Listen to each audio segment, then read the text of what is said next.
Hey everybody, Andy Kvernen here with another Cornerstone Connection Daily Devotional.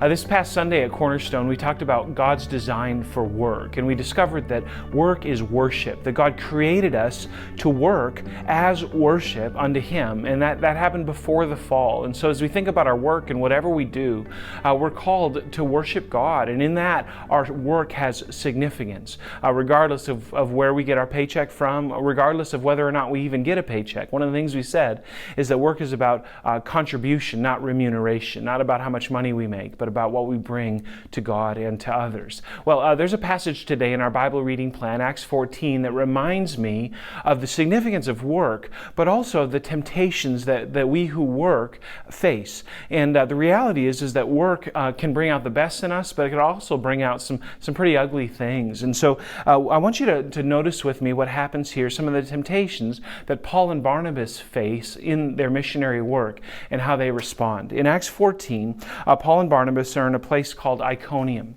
and they're doing good work. They're ministering, people are coming to Christ, but they face some opposition. And I don't know about you, but for me, the tendency when I face opposition, one of my first reactions is to say, okay, what can I do about this? I must be able to figure this out. And my temptation often is self-sufficiency. I just want to figure this out. I can do this. We can do this. Let's go. And it's fascinating. Paul and Barnabas, they understand, look, self-sufficiency isn't the answer here. And in fact, they were wisely able to discern, look, it's time to move. These people are acting aggressively towards us. And so verse 6 of chapter 14, but they found out about it and they fled to the Lycaonian cities of Lystra and Derbe and to the surrounding country, where they continued to preach the gospel. Paul and Barnabas' response to self-sufficiency, to that temptation, was being ready to move. And in their readiness to move, guess what? The gospel advanced. Okay, God blessed that. God used that. Well, the next thing that happens is that they end up in these new places in Lystra and in Derbe, and they start doing miracles. And in fact, they heal this man who is lame from birth. And the people get wind of it, and they start to credit them as being Hermes and being Zeus, these Greek gods. They start to worship Paul and Barnabas as being gods. And friends, sometimes in our work, when things are going well, the tendency is to think, wow, we must be a big deal. I must be a big deal. And we start to receive accolades, and we start to maybe not be as bold as saying, well, I'm a god. But we might say, you know what, why don't you bring that, because I deserve that. This temptation for self-glory. But I want you to hear what Paul and Barnabas do. They reject pride. First, they're ready to move. Now they reject pride, and they say, friends, why are you doing this? We too are only human like you. We're bringing you good news, telling you to turn from those worthless things to the living God who made the heavens and the earth and the sea and everything in them. Paul and Barnabas weren't at all about receiving self-glory. Instead, they rejected the pride that might have been a temptation for them, and they responded in worship to God. Look to God, the one who created the heavens and the earth, not to us. It's a temptation to give in to pride when we're doing good work and we're receiving accolades.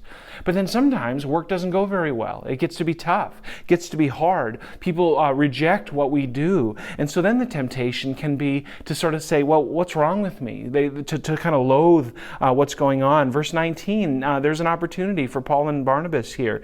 It says, then some Jews came from Antioch and Iconium, and they won the crowd over. Here, Paul and Barnabas are preaching a great message. People are coming to Christ, but there's opposition. And it says this.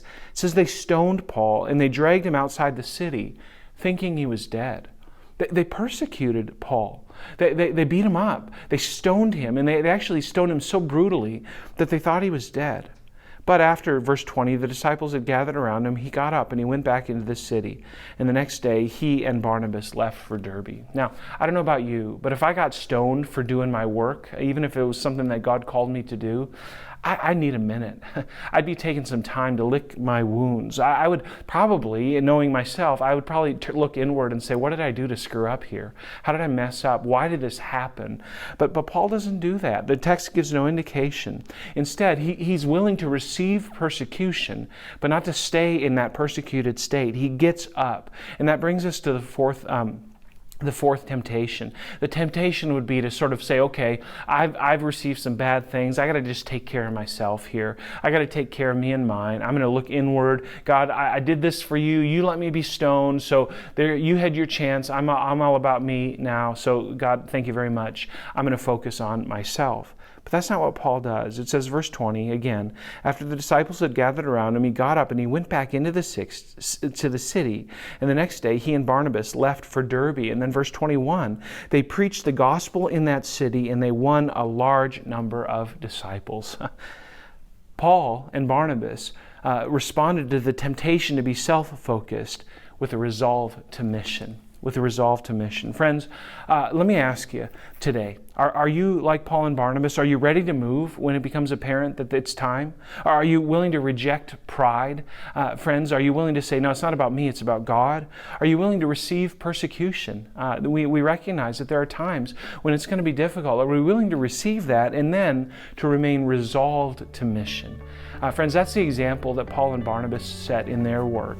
And I know we're not all called to go out on missionary journeys exactly in the same way, but we're all called to sacred vocation. In your work today, are you ready to move? Will you reject pride? Will you receive persecution? And will you stay resolved to mission, to the glory of God? May this be true of all of us today and always. God bless you, friends. And Lord willing, we'll see you again soon on the Cornerstone Connection.